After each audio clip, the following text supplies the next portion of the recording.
Okay, we're going to wrap up progressive era, what we're going to do with it here. And I'm not sure what all I'm going to throw in. I've got close to 15 minutes. We were talking about how these things, these viewpoints, evolved from 100 years ago to now. Okay, the people who would then have been called progressives, not quite the way the word is used now, would be the institutional ancestors of the reform liberals of half a century ago. There are not many of them left, but it flourished in the mid century, and probably the leading examples of that would be people like Lyndon Johnson, John F. Kennedy, Hubert Humphrey, and so on. Okay, socialists would become, and I call them utopian socialists. Actually, what I meant to say a minute ago was utopian liberals, quote, liberals, unquote. I don't really call today's liberals liberals because to qualify for that, you'd have to be an exponent and protector of liberty, of human freedom, and they don't really do that anymore. They are statists. They want control of everything, and they're very bitterly outraged and angered with people who do not just bow down and agree with them. Did I say that? Search of my memory banks reveals that I did. Okay. Utopians. On that for a second, the utopia is a Greek word which literally means no place. And in the early 1500s, a high official in the court of King Henry VIII of England wrote a book by that title in which he was describing what he would consider to be a perfect society, a perfect system. And he called it utopia, meaning, I guess that's through the back door way of saying it doesn't really exist. I don't really know a lot about what Sir Thomas More was including there, but I suspect he may have been following Plato and the like, and saying that to have a perfect world, you would need to find the smartest and wisest people and simply give them all power. Wasn't time yet for thoughts of anything even remotely resembling democracy. But the word has come to symbolize somebody's idea of a perfected political system, capable of handling all difficulties. War's over, we won, we have a perfect system. Okay. Socialists slash communists tend to be utopians. And utopians are the most dangerous people among us. Not just because communism is a scare word, as it actually should be, but just because of the attitude they bring. Okay? Utopians are people who have envisioned or projected a perfected society, and their minds are unclouded by the slightest doubt but what they are right and they have found a better way, and that this correctness that they presume authorizes them to get their hands on enough political power to bludgeon the rest of us into compliance with it. So don't be led astray by utopians. Never forget, there is no freedom in a utopia. There is no freedom in a utopia except the freedom to go along with what the state commands you to do. This thing quit on me a minute ago, so I'm not sure how neatly this is going to merge together. And I was kind of going off on a tangent. I'm going to leave that aside. The thing about utopians and utopias, here's the key. Never forget this. Not only is there no freedom in a utopia, let's just say Nazi Germany was somebody's idea of a utopia. The old Soviet Union, North Korea, Venezuela, those are somebody's idea of a utopia. And to make it work, you have to bludgeon everybody into submission. Hence, they drift inexorably toward authoritarianism.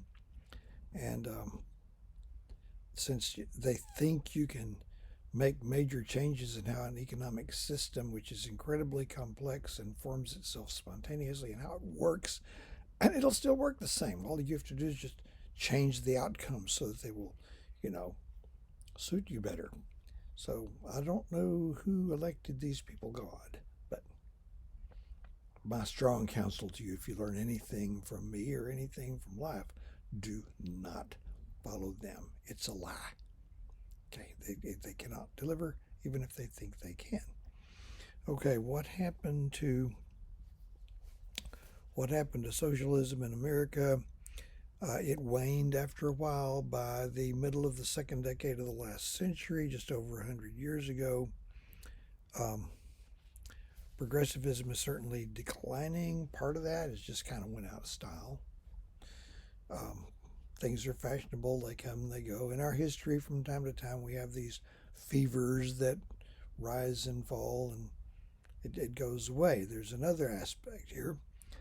Progressives are learning some hard lessons in that the idea that if they could just solve the problems we already knew about, then there wouldn't be any more problems. That proved to be elusive because every solution flips over and becomes in itself a new problem. And then there's the, shall we call it the iceberg syndrome. We're told only about 1/7 of an iceberg shows above water, the iceberg being a metaphor for some social problem. So if you just get rid of the part that's visible, that doesn't do anything because the rest of it floats up and you can't really do anything with it. So many progressives simply became weary and well-doing and turned aside. Then came World War I, which was a shattering experience for progressives because going into that decade of just over a century ago, American and West European culture was extremely confident of its superiority. They believed that moral progress had been achieved. There had been no big wars in almost 100 years. War is a thing of the past. We're getting better. Technology is enabling us to become better people. And then, even though it was kind of people were surprised but not surprised, we'll see to that.